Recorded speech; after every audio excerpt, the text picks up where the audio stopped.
Christmas, happy Hanukkah, happy holidays. Leave anybody out? Happy New Year. Happy New Year. You're going to notice that the committee's a little short today. Mia is home in bed with a fever.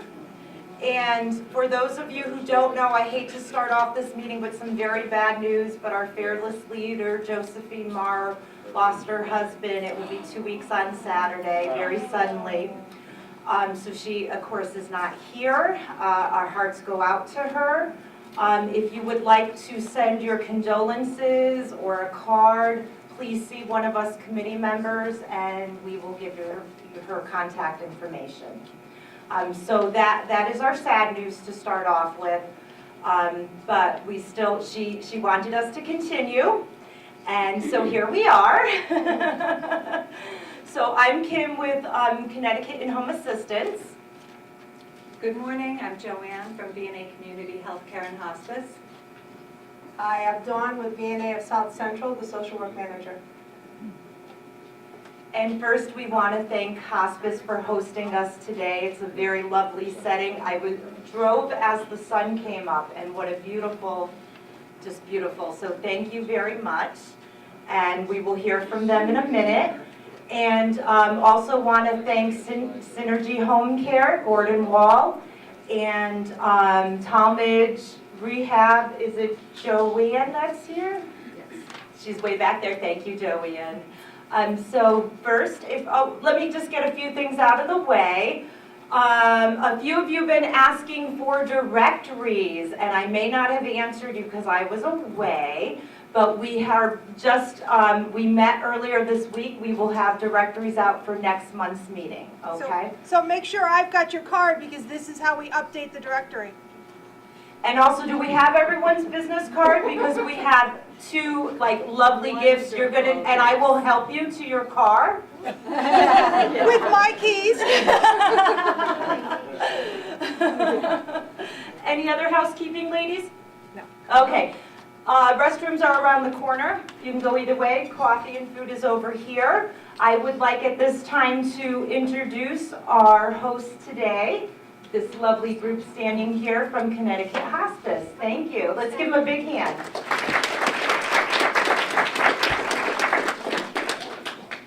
Who's going to speak? I'll start. Okay. I'm going to defer to the tall people. Good morning, good morning, good morning. Welcome from this gorgeous morning to this gorgeous facility. I don't often have a chance to do this, to meet the people that do the work and talk to the people. I'm just a paper pusher upstairs. So I'm here to welcome you and introduce you to our team. I'm quite sure later you'll have some fabulous words from Dr. Sacco, but by the way, my name is Ron Knight. I'm Senior Vice President of Planning. But meanwhile, I'd rather, more importantly, introduce you to these people and just have them say a quick hello, starting with Jim Proto, the Director of Pharmacy. Thanks, Ron. So, good morning, all, and welcome. It's a pleasure to have you all here this morning. I'm Jim Proto, the Director of Pharmacy, and just briefly, I know you have a huge planned schedule here. I don't want to take up too much time, but I handle the inpatient pharmacy chores, but we consult in home care, which touches upon everyone out there. So I just want to open it up that always available for consultation on this end, and I can be reached through the main number. So if there's any med-related issues, certainly they can be brought before me. So I appreciate the honor of being here this morning and enjoy the day. One thing, Brian Goodrich, our social worker, will be doing tours after the event if anyone is interested in that. So feel free to join up with him. Okay, so thank you. Enjoy the day. Thank you again, Hospice. Can I have Synergy Home Care and Talmadge up to quickly say a few words? I'll have Gordon from Synergy go first because Joanne's a little further in the back there. Come on up, Joanne. So our two co-sponsors for today, Gordon. Hi, good morning, everybody. First of all, I just want to say We've been coming to these network meetings for about a year now, and we are thankful for the chance to get back this time. Since some people have already been asking, the little giveaway we have here, this is a screen cleaner down here, and then everybody can probably figure out the letter opener, but there's also a brush that slides out for like your keyboard and stuff like that. This is our quarterly magazine that we have for referral partners and caregivers. There's some helpful information in there.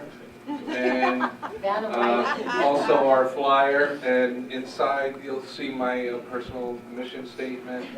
And we are non-medical home care, and our territory goes from in New Haven up the shoreline to Madison, and we go inland to Wallingford and Durham as well. And we have pretty rigorous training for our caregivers, I've been told. We have webinar trainings that they do, and even at the interview, my wife, who's a RN, she does a hands-on to see what the PAR is for the people's skills, and if they need some brushing up, or if they can, handle criticism, if they're doing things wrong, if they can be corrected, and want to do the best they can for the clients. Again, just thank you. I don't want to take up everybody's time. Thank and you. Merry Christmas, everyone. Thank you, Gordon. And our second sponsor is Talmadge Park. No, you can speak right into the handheld. Hi everyone, happy holidays. I represent Talmadge Park, and I have to apologize, I don't know everybody. I have just made 6 months at Talmadge Park, so I'm getting to learn my neighbors and my networking and agencies all around. And I do want to say it has been an absolute pleasure to work with Connecticut Hospice. I do get to talk with their social workers, and our families respond and say how wonderful they're treated. And it's nice that we can use them as our in-house hospice, as well as when it's time for them to come on board here. So thank you again for that. So I do want to tell everybody that eventually I will get to know everyone and get to know my roads around here. So it's a pleasure to be part of this network, and we're all very important to each other. And we all need each other at one point or another, and it's good to be out there. Thank you. Thank you.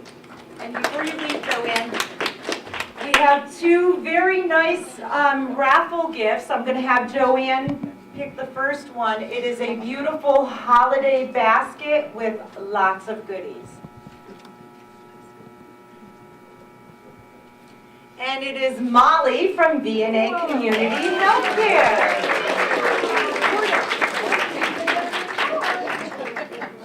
You say that every time you have. Correct, Joanne. I can't say that anymore. It wasn't fixed. Joanne knows me. Thank you very much. You're welcome, and that's a great blazer. I'll see you. And Gordon is picking our second one. It's not mine. Yeah, it's not Dawn's, and she's very upset because this is it's from Omaha Steak. Oh. So if you're a vegan, please let us know. Maria D. from Constellation. I don't think she's a vegan. Yeah, just Okay, thank you very much. Yes, we will help you carry it to your car with Dawn's keys. Okay, before we get to our main speaker today, which we're very happy to have, I heard I have 2 more people to introduce from hospice. So if you could come on up. Thank you. Hi, I'm Cindy Moore-Caldy, the Director of Admissions here. Oh, yes. I left my business cards on each of the table, and we also have some brochures for our, from our Stand By Me program, our home hospice program, and our inpatient facility. please feel free to contact me at any time. I'm happy to help as in any way that I can assist with anything. Thanks. Okay, last but not least, I'm Susie Flanagan. I'm the Vice President of Hospice and Home Care. I've been with Connecticut Hospice. I'm in my 24th year. The reason I'm here is because I love caring for patients and families, and that's why all of you are here. So it's really good energy in this room, knowing that we're all here for the same reason, to improve the quality of life for our patients and families. I'm also available for questions 24/7. My phone's on, and I'll also leave some cards up front. So without further ado. Thank you. And then one more thing, we're going to ask our attorney, Dina Castro, to come on up and give us some, I'm sure she's got a lot to tell us before the new year. I don't want to know. Please don't tell me. No, nothing too crazy. A couple of quick updates for my skilled nursing friends in the room. There's been an enforcement delay on phase 2 mega rule requirements. I've listed the 8 F tags that are subject to the enforcement delay in the handout that you have there.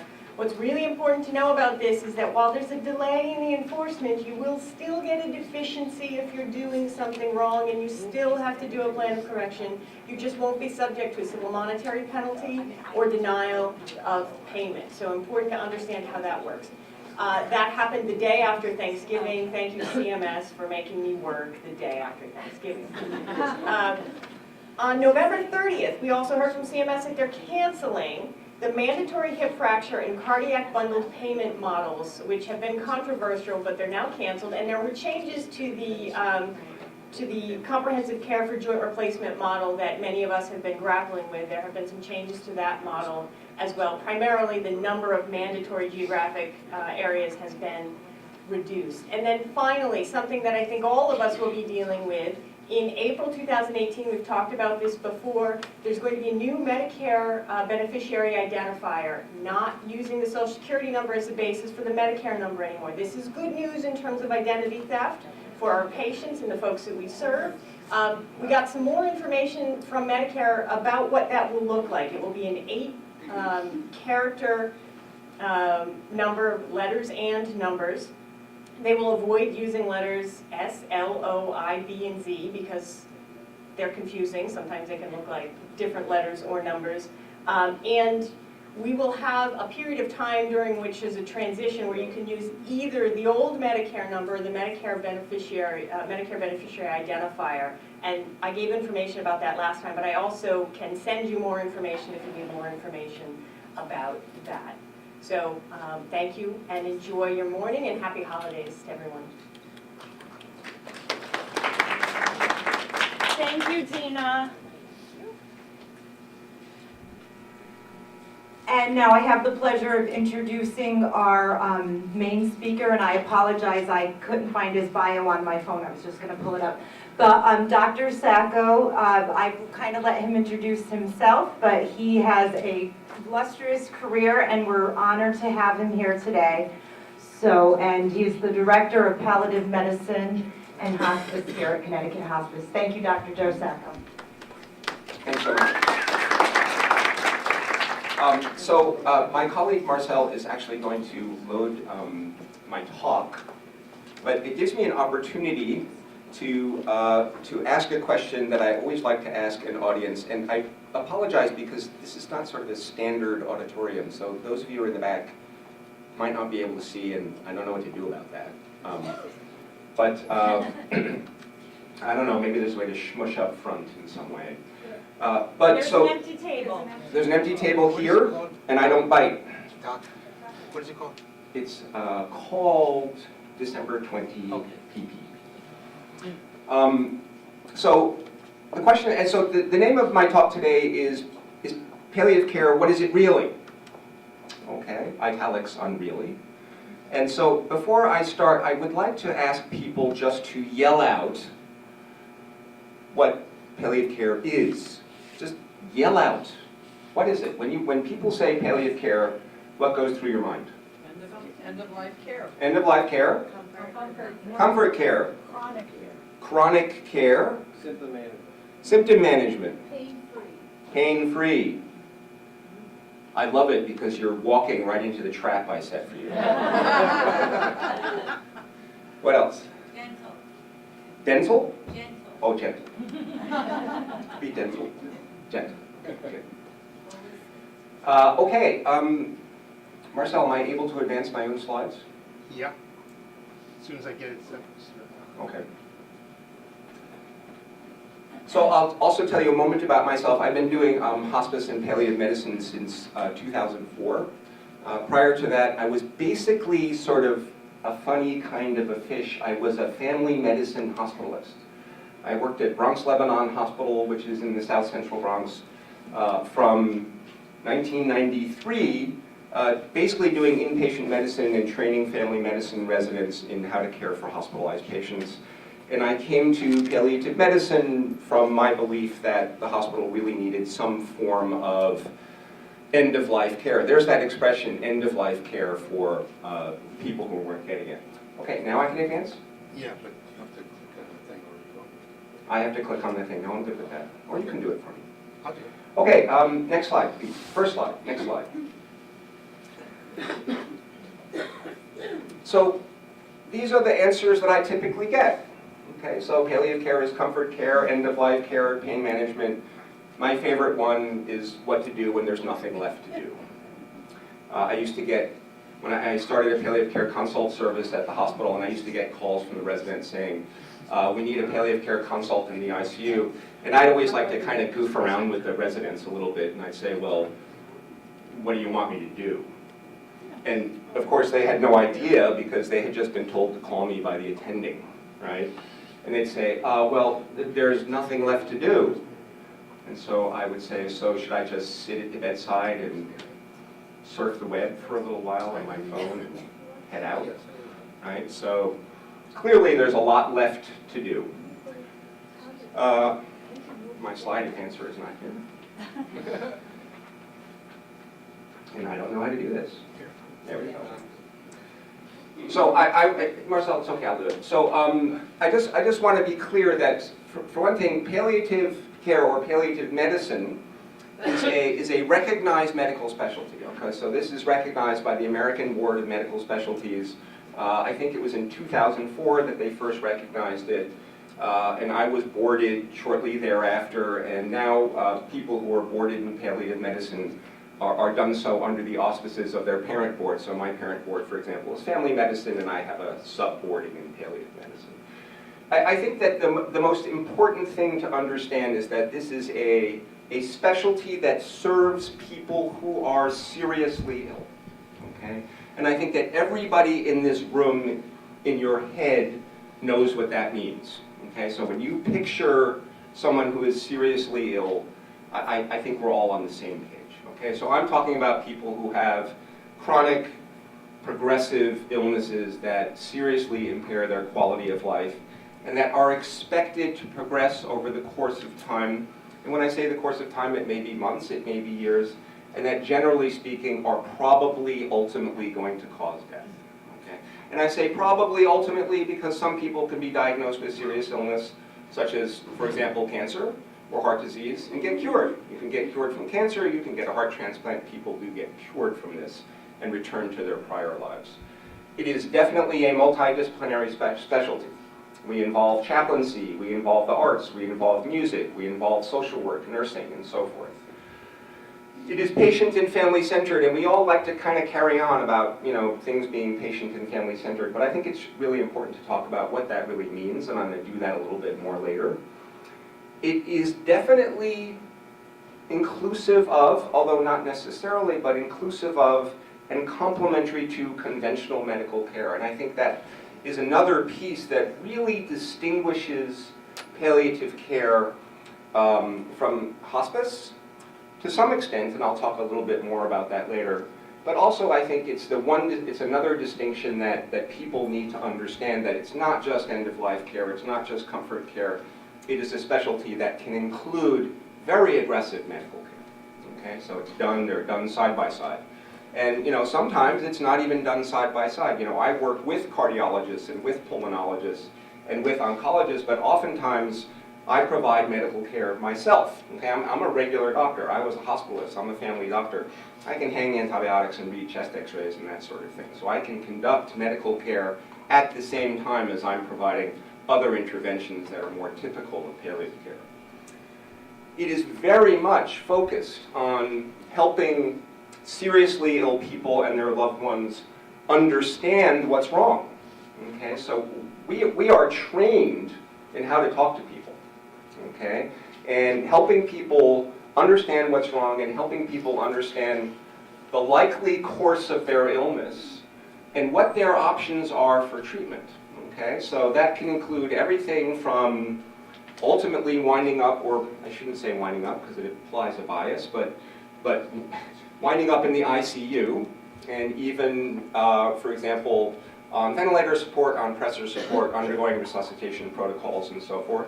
Or it may include, at some point, electing to transition into hospice. Okay, so my job as a palliative care practitioner is to make sure that people understand what's going on, and to make sure they know what their choices are, and to make sure that they know what the consequences of those choices are. My job is not to nudge them in one direction or another. Okay? And when we say patient and family-centered, part of what that means is, you know, I may have feelings about what I want. Okay, should I become seriously ill or terminally ill? But my role is not to promote my viewpoint. My role is to help people understand so that what they do will fit with their beliefs and their goals and their wishes. Okay, they can make choices based on that, not on what I think is right. You know, I've had patients who really have, you know, elected courses of treatment that I really thought were futile, and I think you have to be careful with using words like futile, but you know, I use that word when I think that a medical intervention is not going to help that person get better. Okay? And I use the word better like a regular person. Okay? To mean better means I can sit up in bed, I can have a bagel and cream cheese, I can watch CNN and cry. Okay? I can talk to my family, I can go out for a walk. Okay? To me, better does not mean my creatinine went from 6 to 5.5. Okay? And oftentimes I see doctors saying, oh, you know, your dad's better, his creatinine went from 6 to 5.5, and families are going, great, because what they hear is better. But, you know, people may elect to go to, again, to get that kind of care, okay, full well understanding what the outcomes are, and they may ultimately wind up feeling that they were empowered, they were informed, they made choices, and feel good about that outcome. And I've gotten calls from people who said, Dr. Sacco, I just want to thank you for your support. Today is the 2nd anniversary of my dad's death. And I just wanted to thank you for being there in that time. And I'll say, you're welcome, and it was my privilege, and so forth. And you know, I don't remember everybody, and I'll go back and have a look at the medical record and learn that this was somebody who passed on in the intensive care unit after undergoing 4 resuscitation protocols. So what they remembered was the standing by them and the keeping them informed and the supporting of them. It's the relationship that they remembered, not the outcome. For those of you in this room, and probably it's most people who've lost loved ones, I think probably you understand that years after the loss of a loved one, what you remember is not the illness. You remember your loved one in health, and you remember the relationships that happened when your loved one was sick. You remember the people that supported you and supported your loved one. I'm getting a little bit off topic, and I have no idea how much time I have, so. As long as you want.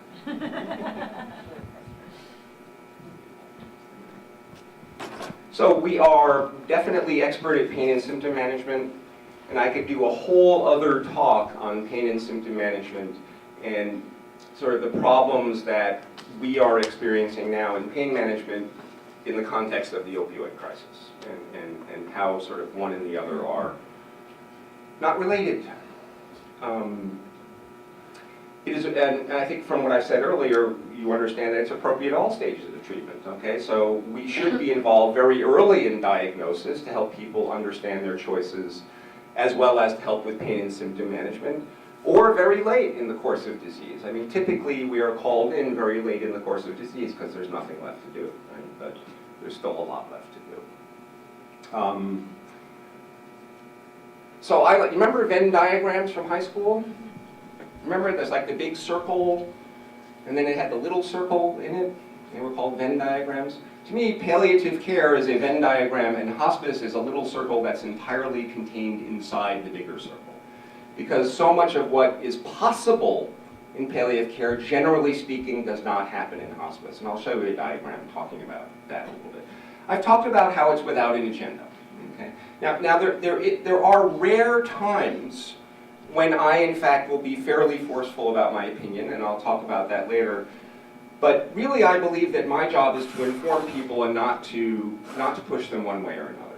Okay? I may have my own thoughts, as I said earlier, but it's not my job to push someone one way or the other unless I'm asked.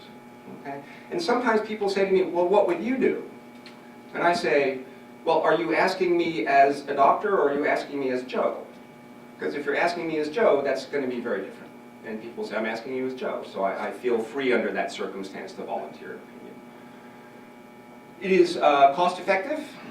Okay, so has there been an explosive growth in palliative care over the last 5 or 6 years? Yes. If you're wondering why, it's not because everybody joined hands and started singing Kumbaya, it's because it saves money. Okay? And hospitals everywhere are interested in that outcome. I'm not saying that there aren't good people who want good outcomes and who understand that palliative medicine really can help, but it's driven by how cost effective it is.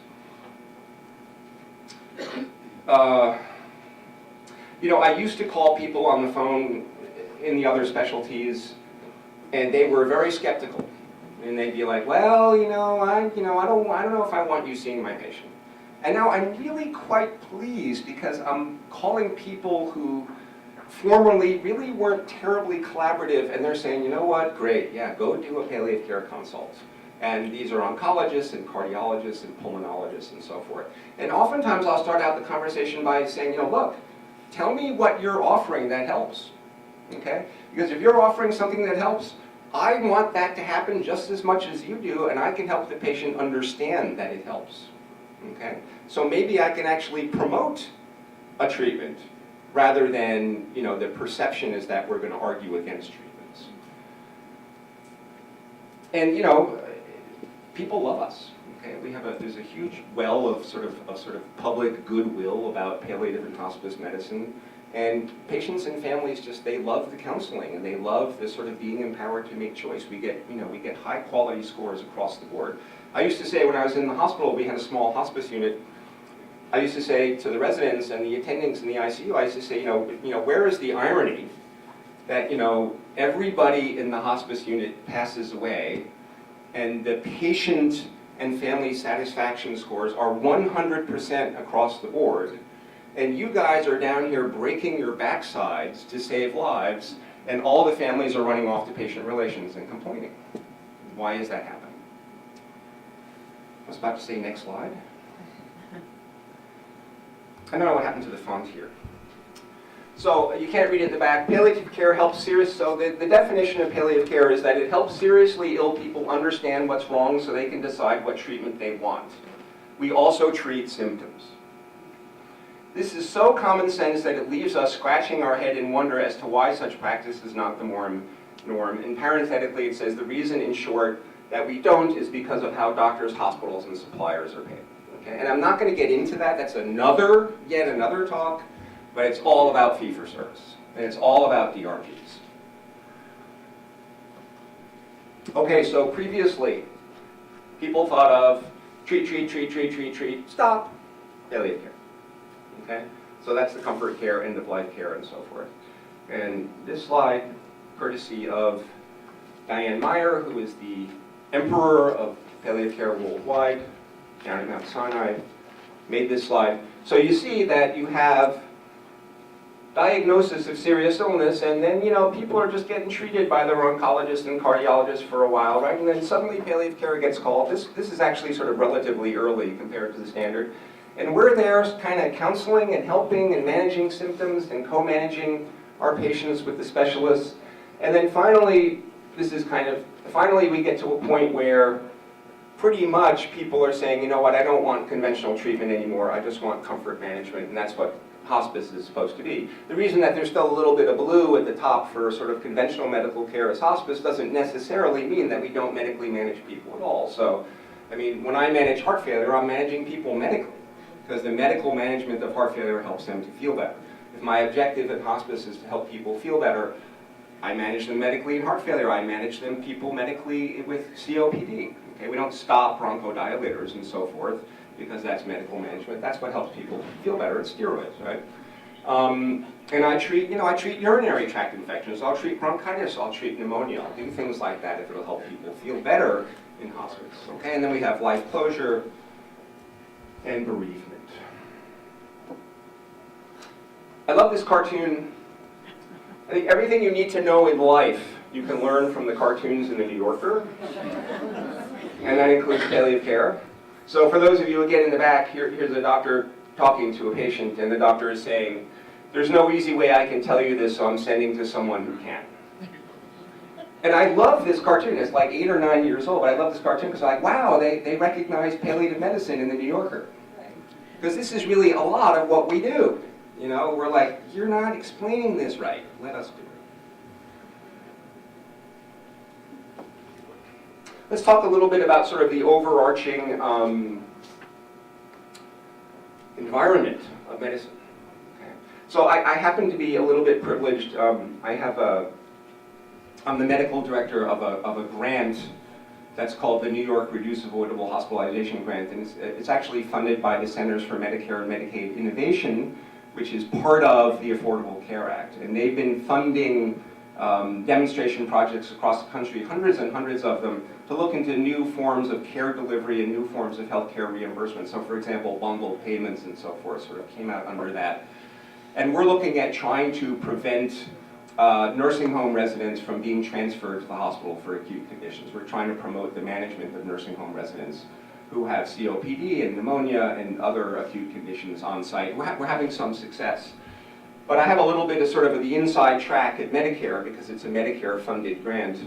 And you know, I want everybody in this room to know that, you know, Medicare knows what's going on. Okay? CMS, they know what's going on. Okay? I've been down to their campus in Baltimore. It's like a college campus.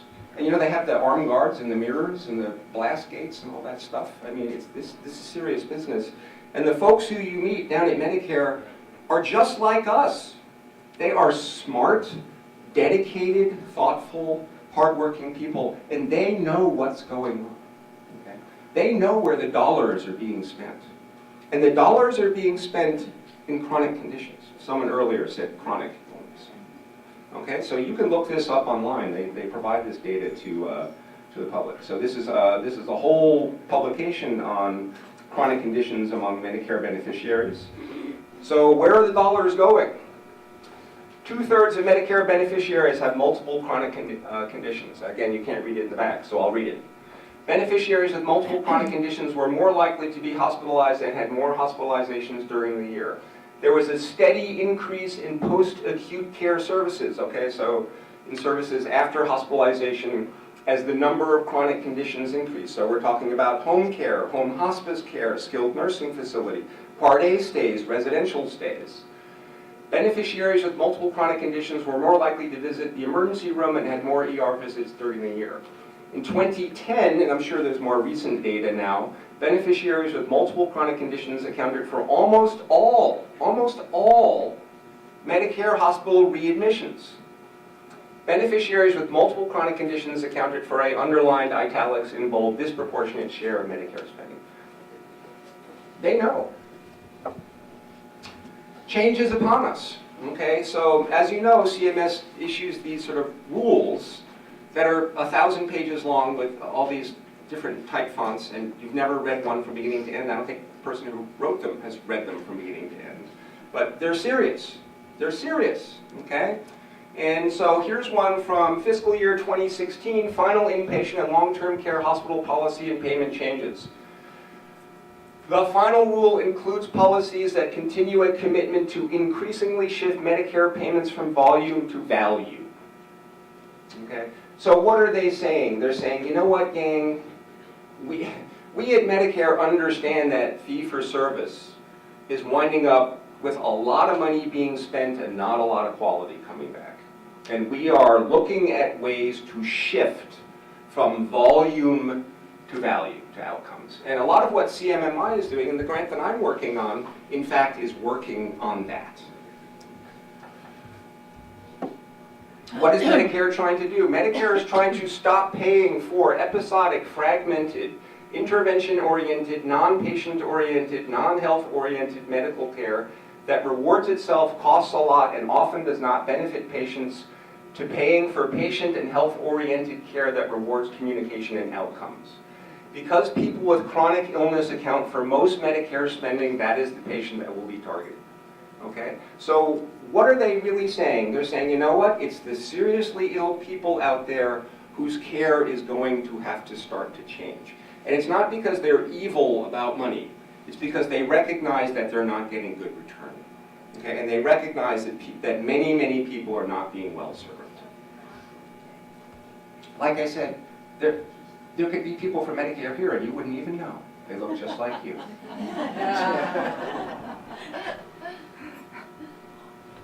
So what about, we don't want to talk politics, but what about? Despite the lack of clarity as to the overarching framework for the future of healthcare in America, it is definitely, I wrote probably, it is definitely safe to assume that the drive from fee-for-service, volume-driven reimbursement to quality and outcome-driven reimbursement will continue. Organizations, and everybody here comes from an organization, right, that will thrive, put processes in place that help achieve Medicare's holy grail, which is higher quality, lower cost, higher quality, lower cost, higher quality, lower cost. It's almost like when you walk into the lobby at Medicare, it says higher quality, lower cost. So why am I carrying on about all this stuff? Well, because this is what palliative care does. This is what palliative care does, okay? How do we help achieve these ends? Our entire specialty is about this high-cost population. I don't mean to sound mercenary, but when it comes to policy, that's what they're looking at, okay? How do we help achieve these ends? We inform people about their illnesses and promote choice. Now you might say, well, that doesn't necessarily mean things are going to cost less, but I'm going to talk a little bit more about this. By emphasizing patient and family values and objectives, health, function, and independence and quality of life over intervention and disease modification. And again, you might say, yeah, I don't know, what does he really mean by that? So the talk was, what is palliative care really? And I'll talk a little more. How do we do this? We tell people what's wrong with them and what their treatment choices are in English.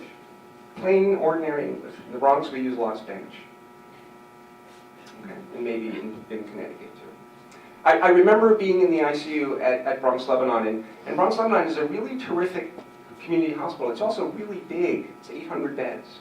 And it serves the South Bronx. It serves a sort of devastated population of people, many of whom are not literate and who may have not completed school, but many of whom are very, very bright people. Okay? The South Bronx is not an easy place to live, and one must be bright to get along there. Okay? But I had the experience of seeing residents who were foreign medical graduates at Bronx Lebanon talking to people from the South Bronx about what was wrong, and I could tell that it was as though somebody who spoke Martian was talking to somebody who spoke Chinese. The families would just be going, and I would go up to them afterwards and I'd say, and the residents they were really sweet, smart, hardworking people. And I know the families afterwards say, did you understand anything of what he said? And you're like, no. So what a waste of time and effort. We write down the treatments they decide they want. We write them down on paper, witness them, okay, so it can be legal, and we put it in a place where caretakers can see it. Okay? It says there, I have a story to tell you about this. And I was in New York. New York's had MOLS. We're going to talk a little bit more about Connecticut MOLS, but New York's had MOLS for a while. And I get called down to the ICU to see a patient who's dying on the ventilator, who's septic and on pressor support on the ventilator. And they're all just really, everybody here has been into an ICU. It's like this sort of chaotic, organized chaos, right? And everybody's running around, it's noisy, and the lights are on. It's like a casino, And bings and bongs and boops are going. And so I go and I look at the chart. And there in the back of the chart is the original MULS form, not a copy. Now, the Connecticut one is green. The New York one is called Pulsar Pink. I don't know if you've seen it, but it literally reverberates. I mean, when you look at it, it literally sort of glows. And so I open it up, and it says, I only want comfort measures. I don't want ventilator support. I don't want ICU admission. Right? And this was now the second hospital admission for this patient who had the most in their chart. And so I went to the head of the ICU who was on rounds, and you know how serious rounds are in the ICU. Right? I knew everybody, and I'm kind of getting gray hair, so I can just interrupt if I want to. Right? And I take the MULS form, and I just walk right in the middle of rounds. The woman who ran the ICU is a lady named Gilda Diaz, and I go, Gilda, your guy in 10, his MULS says he doesn't want to be here. It's the second time he's been here. He doesn't want to be here. But she's looking down at the chart. She looks at me, she says, okay, take him to hospice. That was that. But that was how much attention was being paid. Okay? So this is going to come up in Connecticut with MULS, I promise you. How else do we do this? We tell other doctors and healthcare facilities what's wrong and what people want. Hopefully we do this in a legally solid way. And finally, we do what people want. We help get done what they want for them. Okay? And I wrote at the bottom, hospice is especially good at transitioning care plans between settings. And that's often, if you have a care plan at Yale, our hospice folks are there and sort of are transitioning the plan of care from there to here because we're the same people. It's getting better now across settings. Okay, so I said before, you may be wondering why this works. Okay, so we're explaining everything to everybody, but why does it work, that it's effective and patient-centered and cost-effective and all that sort of jazz, okay? Okay, so the truth is that while palliative care does not have an agenda, seriously ill people and their loved ones, by and large, I say by and large, okay, will elect care that focuses on quality of life, privacy, choice, control, access. What does access mean? Access doesn't not only mean 24/7 access to their loved one like we have here at hospice, it also means access to the people who are providing care so that they can get information. The people who are here get access to me, okay? When I was a consultant in palliative care at Bronx Lebanon, I gave everybody my cell phone number so they could call me and ask me questions. Okay, dynamic decision making. What is dynamic decision making? Dynamic decision making means what somebody decided a month ago may change. Okay, and we're going to have an ongoing and evolutionary discussion with them, and by keeping them informed. Okay, so by and large, this means again that by and large people tend, on the whole, not everyone, but they tend to decline non-beneficial interventions. Now, I use a tracheostomy and a PEG tube here as an example, but I can tell you that in my experience as the medical director here and in doing palliative care consults with people here at home, I see lots of people who are home who are benefiting from tracheostomies and PEGs. Okay, I know of a patient who went out to dinner on a ventilator. Okay, who was PEG fed, but who went out to dinner on a ventilator and chewed food and then spat it out. Okay. Now, to me, that means that those interventions were helping that individual achieve the life that he wants. And that's what I want. Okay? However, probably everybody in this room has seen a poor soul in the ICU who's had an intracranial bleed, whose kidneys stopped working, who's in shock, who's on pressor support, whose extremities are turning blue, who's on dialysis, and in whom there is a plan to go forward with a tracheostomy and PEG. Now, we know, medically speaking, that won't help the patient get better in the way that I use the word better. Okay? We also know it's the right of the patient and family to choose that if they want, and that's okay with me. What I'm saying is that, by and large, when people understand what the outcomes are, they will not want that. Most won't, some will. Okay. Now, if you compare that process to the regular process of the ICU attendings who were my friends, saying, well, the endotracheal tube has been in for a week, and your dad's going to have tracheal stenosis if we don't do a tracheostomy. And the family's like, well, what's that? Well, you know, his windpipe is going to get narrowed and scarred if we don't do this now. Well, okay, I guess if you have to do it, you have to do it. But that's not the conversation that says, however, none of this is going to affect the ultimate outcome or the quality of life or whether your mom is ever going to sit up and talk to you again. That's not really their job to have that conversation. It's kind of my job. Okay, so that's one way that palliative medicine is cost-effective and helps promote the idea of patients and families being in control rather than the medical system being in control. Okay? And also, many, many people will elect, you know, treatment in place. Okay? So at home or in the skilled nursing facility with hospice or in the inpatient hospice facility rather than hospitalization and declining low benefit tech-intensive prolongation of low quality life. Most people will like that. And by the way, I just want to say that, you know, now with a lot of the CMMI stuff, like what we're doing in New York with nursing homes, is we're promoting acute care management in non-acute care settings, okay? Because that actually has better outcomes and is less expensive. You guys have questions at this point? Is anyone going to throw an egg at me or something? Seriously. I have a question, but it goes way back to what you were saying. I wanted to know the difference between Dr. Joe and Person Joe. When you said that the patient's family asked you as a doctor or as a human being. And I just am curious as to what the difference is. So, thank you. Good question. So the question is, if you didn't hear, it's what's the difference between me sort of in terms of my personal views and me in terms of my medical views. You know, I think that, you know, when somebody says, you know, that my role as a palliative medicine consultant is to say to people, you know, here's what's wrong, here are your choices, here are the outcomes, now you make your decision, right? You know, and I hope that you're making your decision based on, if it's the patient, obviously the patient can make his or her own decision, but if it's family, I hope they're making a decision based on what they believe the wishes of the patient would be. This is the concept of surrogacy, right? Substituted decision making.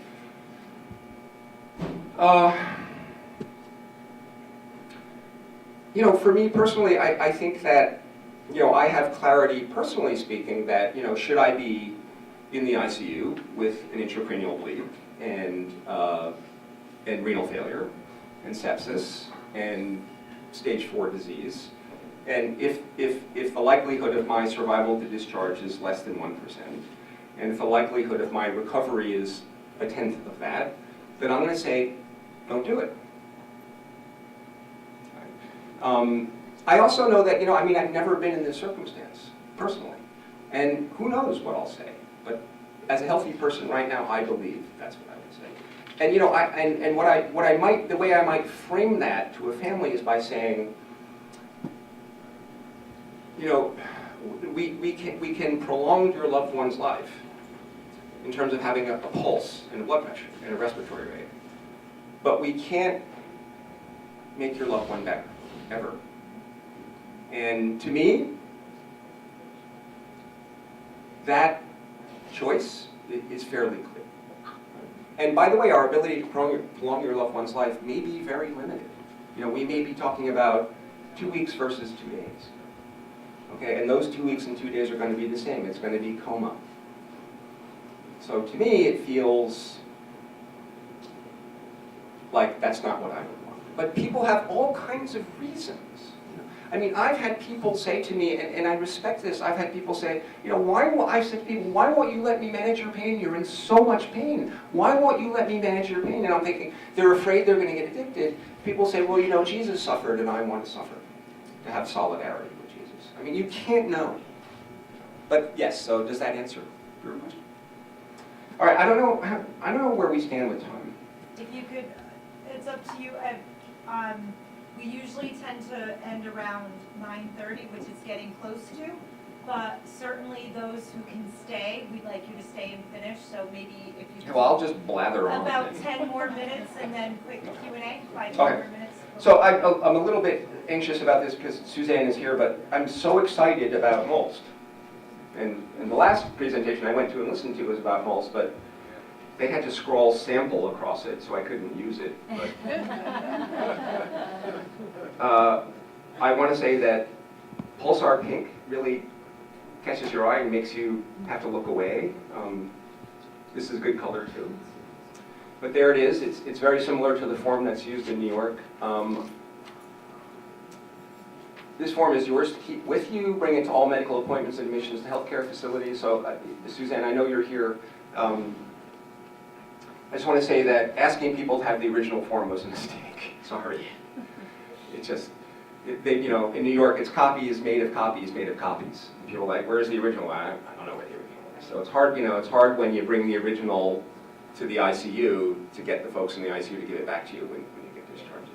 But it's a start.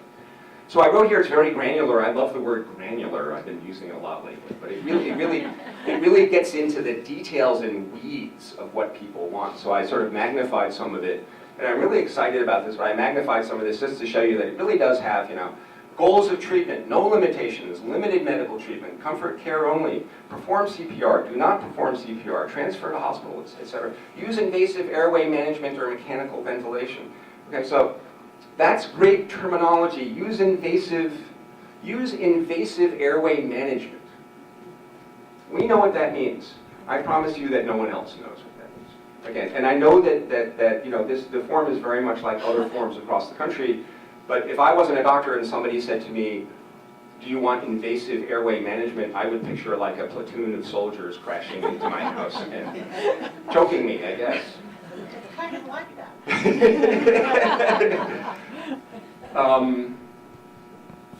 Define trial period, length of trial period. I can tell you that in New York, the #1 question I get about MOLST is how long is a trial period? And then there's more, use medically administered hydration, use medically administered nutrition, tube feeding and so forth, use dialysis, etc. Now, so right here is the other treatment preferences specific to the patient's medical condition, and then it has comma, vasopressors, medications, antibiotics, etc. So I think you can tell by the terminology in this form that this is not the kind of form that you just hand to someone and say, can you fill this out and bring it back at your next appointment? Okay. This is a form where you really need to sit with the patient, and it's not. Another big issue in states that have experience with this is that it becomes a box-checking exercise. You're like, oh my God, it's another form, I have 50 forms already. Let's get the boxes checked. And sitting down with the patient saying, do you want invasive, mechanically administered, whatever it is? No. Okay. It's not about that. It's an end. The means is a counseling session. The means really is a palliative care consultation. The means is having that person who can explain the difficult news to the patient that the primary care doc is sending them to. The means is having a real conversation about what the outcomes are in plain English. That box is a place where, to my mind, where you really write down what the patient wants. But this is not a lecture about MOLST, so I'm not going to talk about it. It's another 1-hour lecture. We could do one together. I'm Rebecca. Oh, you look very much like Suzanne. You know, I think he thinks I'm Suzanne because I have dark gray hair. I apologize to you. But you could be related. Yes. I'm trying to cover myself. Okay. So let's go past this. Let's go past that because I have limited time. Okay, so let's have a palliative care, quote, case. I don't even like using the word case. There's just a person, right? I made this up entirely. Ms. Jones, 65, a retired stenographer with esophageal cancer, lives in a 2-story house with her still-employed husband. One adult child lives nearby with his spouse and school-aged children. I use spouse to be really politically correct. Ms. Jones says, quote, of her son, he helps out when he can because he's so busy with his job and kids. You know, like stop at CVS on his way home from work to get my medicines. Besides, I do most stuff myself. And my husband works a lot, and so I'm home a lot, but I'm good. I take care of myself. Dr. Johnson has treated her esophageal cancer since 2014. despite surgery and chemotherapy, which left her in remission and symptom-free until 2016, the disease recurred and is now stage 4. She suffers chest pain, quote, about a 5, and pain and difficulty with swallowing. Quote, but I try not to take the pain medicines if I can, she says. I have a high pain tolerance. Once 150 pounds, she's now 110 pounds and adds, and says, she, quote, really isn't interested in food, but I try to eat. She is without nausea, constipation, or shortness of breath. Quote, chemo and surgery were really tough, she says, and the pneumonia I had last year put me out for about 2 months. Dr. Johnson stopped chemotherapy last month because of low blood counts. Besides, he said it really didn't help, she continues, but he might give me a different one when I go back in 2 weeks. He said that one could help. Has everybody in this room met this patient? We've all met this patient, right? And we're like, oh God, where do I even start?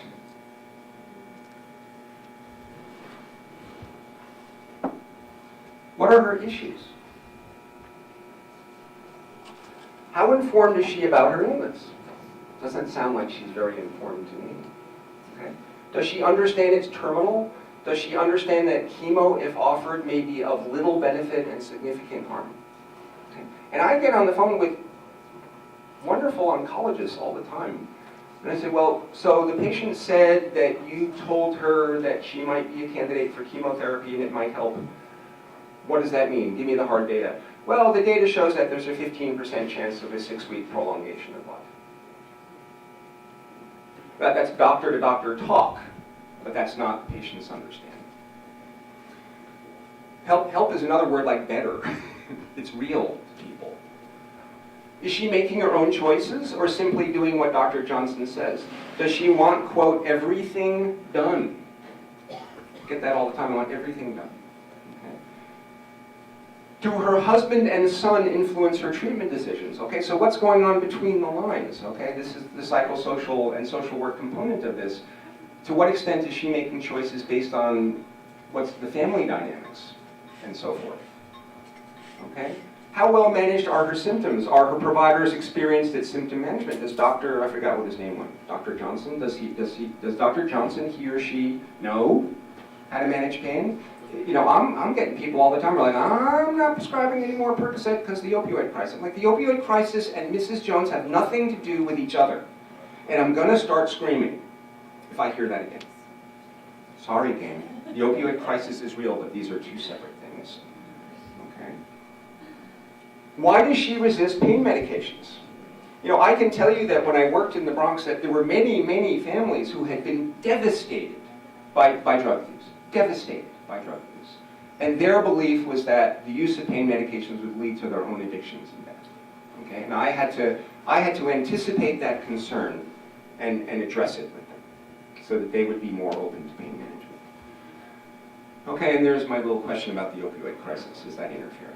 I'm not going to start yelling about it. Has she established advanced directives? Will she benefit from, quote, coding? I've seen doctors use the word coding with people. Do you want to be coded? Okay. To me that means, is my insurance company going to have a number that represents me? Joe Sacco, code H-531.4. It's going to cost a lot of money. Does she want rehospitalization? Would she elect a, quote, trial of life support? Does she know about palliative hospitalization? Time for a plug. I am the medical director here at Hospice. We do palliative hospitalization here, okay? We will admit a patient to this facility and provide them with reasonable medical care, okay? So that means we do IV antibiotics, we do blood tests, we do x-rays, we do EKGs, we can bring people in on ventilators, okay? We can anticoagulate people, we can manage people medically for urinary infections, pneumonia, and more.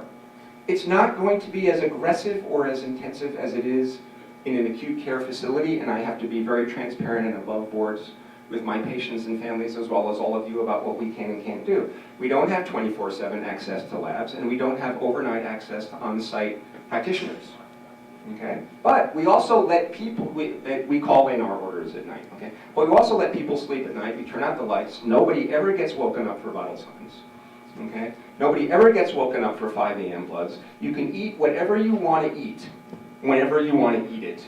And if there's a risk of aspiration, I'm saying, you have a risk of aspiration, yes or no, do you want to eat? Okay, you could get pneumonia from this and die from pneumonia. I don't say it like that, okay? But do you want to eat? Yeah, I want to eat. One lady came in who had a bowel obstruction, and I said, what are your goals? And she said, I want to have oysters and vodka. God, I loved her. The only thing that was wrong with the case was that I couldn't have the oysters and vodka with her. But we got her there. And we're great with pain and symptom management, man. There's no opioid crisis here. The only opioid crisis is if we run out of opioids. Okay?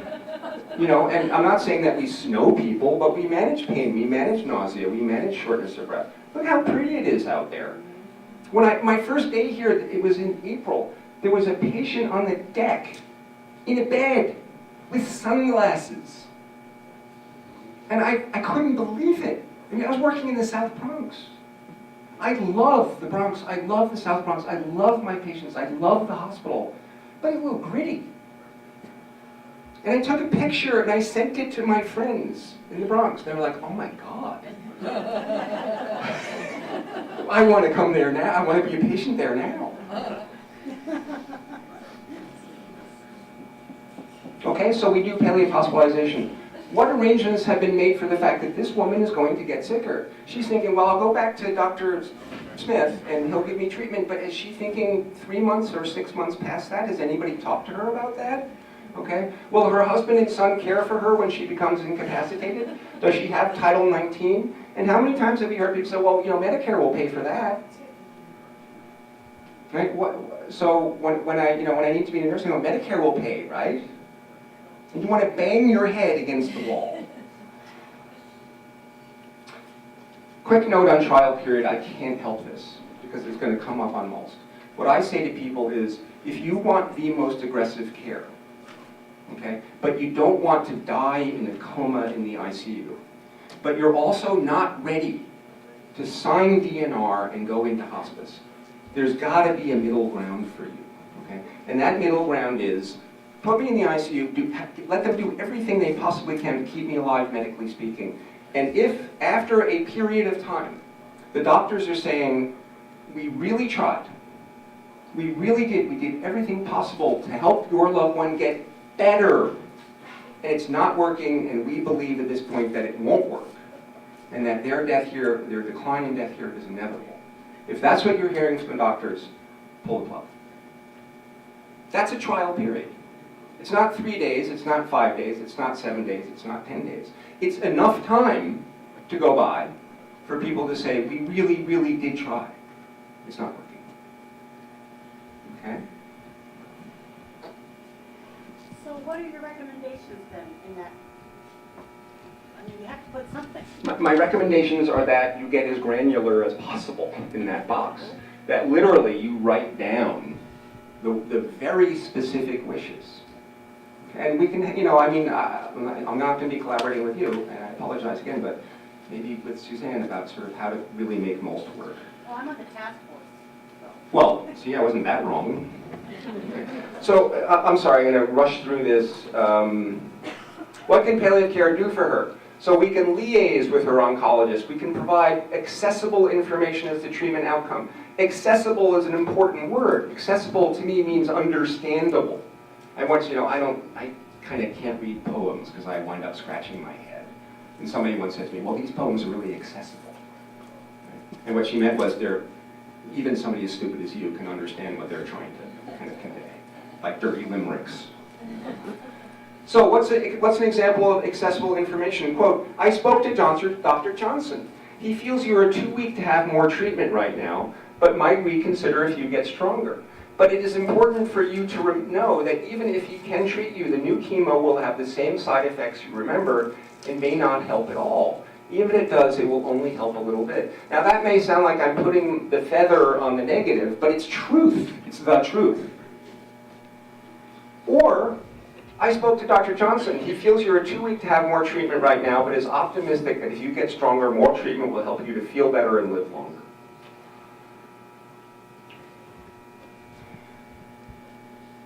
sometimes I get yelled at for showing this slide because people say, patients aren't dogs.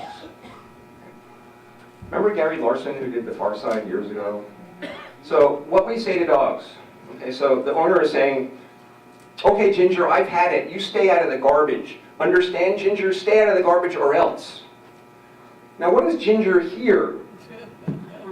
Ginger hears blah, blah, blah, blah, blah, Ginger. Blah, blah, blah, blah, Ginger. But Ginger knows she's in trouble because her owner is leaning over and yelling and pointing and being aggressive.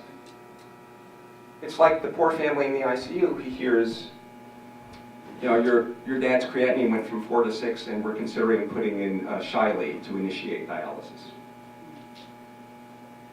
That doesn't sound good. Okay. Please don't be a smarty pants in answering the next question. Everybody in this room who would say yes, raise your hand. Okay, I'm going to ask the question. If your heart stops beating or you stop breathing, do you want us to bring you back? I'm sorry, everybody would say no. My mistake. If you would say no to this, okay, again, if your heart stops beating or you stop breathing, do you want us to bring you back? Who would say no? I wouldn't say no. I've heard people kind of tentatively.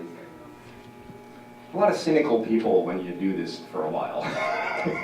Like I get 26-year-old residents who are working there and say, I never want to be coded. I say, I don't care if you want to be coded. We're coding you. You're the exact right candidate to be coded. Okay. I'd also I've heard people use the expression, you want us to bring you back, and I love that because it's you've gone down that tunnel and the light is fading, and then you stop and it gets a little brighter. And then you burst out into a garden with butterflies and sunshine. I'm going to read this, it's the last slide. How to talk about quote code status. It's difficult to talk about, but there may come a time that you or your relative or loved one gets so sick that your breathing and heart might stop. If that happens, God forbid, the doctors can put a tube in your throat and connect you to a machine, a breathing machine, and pump on your chest, or do CPR, to restart your heart and keep you breathing. Unfortunately, even if they do restart your heart, putting you on life support will not do anything to help your pancreatic cancer, blood infection, and kidney failure. Doing this helps many people, but those people usually aren't as sick as you are, and the doctors can fix the problem that caused their hearts or breathing to stop so that they can get better and go home. In your case, it probably would not help you get better, and you would probably never regain consciousness and die while on life support. Now, please understand that I always ask permission before I say this. Is it okay if I tell you straight? Always about, is it okay if I talk to you straight about what's going on? So I seek permission. I don't impose this information on people. It's kind of another talk about how to actually conduct palliative care that I sort of give medical practitioners. My mom, at 79, got chest pain. She was having a heart attack. And she went to the CCU and coded. And they resuscitated her. And they restored her rhythm. And I went in to see her, and she was on a balloon pump, an event. And at that moment, she was a 79-year-old woman who lived in a studio apartment on East 86th Street. She went out to the movies, she went out with her friends, she loved a good, really dry vodka martini. She liked to sleep late, she liked to stay up late, she liked to read junky detective novels. Her kidneys were good, her lungs were good, her brain was good. She was a really difficult woman, but her brain was good. Okay? She had no sepsis, she had no cancer, she had no heart disease, she had no chronic lung disease, she had no chronic neurologic disease. I said to the chief in the CCU, I said, you have 72 hours. You're not sitting up and talking in 72 hours on pulling the plug, right? Because I know the data, right? He said, I think you're being a little emotional. I said, you're really freaking right. I am being emotional. And if she's not sitting up in 72 hours, I'm pulling the plug. Because as we know, if you don't wake up in 72 hours, the odds become vanishingly small that you will. 72 hours later, my mom was sitting up in bed, cursing out the nurses. Why do I tell you that story? My mom at 79 was a perfect candidate for ACLS because her heart stopped. It's like the master switch went out. You know that master fuse in your house that comes in from the basement? Okay. You pull that, everything in the house goes out, right? The fridge goes out, the electric stove goes out, unless you're lucky enough to have gas. The microwave goes out, the air conditioner goes out, the well goes out, the water heater, it all goes out. There's nothing wrong with any of it. So you start it up again and everything's fine. That's really what happened to my mom. She had an arrhythmia, her heart stopped. They started her heart up again, everything just came back to life, okay? But if the house burns down and you throw the switch, nothing's gonna restart, okay? And oftentimes, don't we sort of see people in the ICU whose bodies have kind of burned out?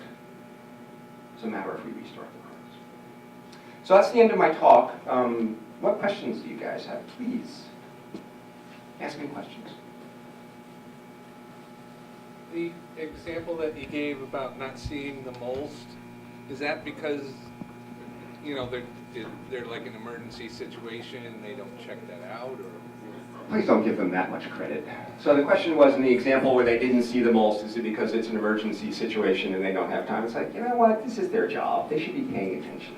You know, the ICU is a crazy place and everybody's always running around and the lights are always on and nobody has privacy and there's alarms going off all the time. But it's like, you know, gang, come on.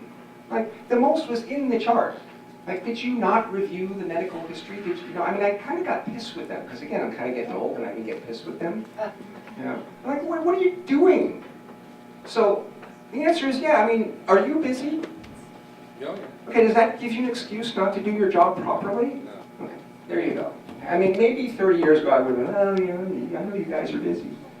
Now I'm like, pay attention. Pay attention. Of course, I got fired from that job. Yes. Add on to that is that if a patient was allergic to penicillin and you gave them penicillin, that is litigatable. Yeah, I think that's a really good point. It's a medical error. That's a medical error. And by the way, we're starting to see litigation of people who get treatment that they didn't want. We're starting to see that. But it's a good question. Other questions? Come on, guys. Yes. Yes. I'm not sure if this is under the you don't want to talk about category, but in terms of universality of delivery of services, like different hospitals will offer a menu of services that they call palliative care, but it's not standardized. So can you speak to that and in terms of insurability of it as well? Yeah, so, you know, there's sort of a lot of kind of unpleasant undercurrents in the system that influence palliative care. So the question was sort of, you know, what is the, I think what you're asking is sort of, what is the reality of palliative care really out there in the world and in big institutions?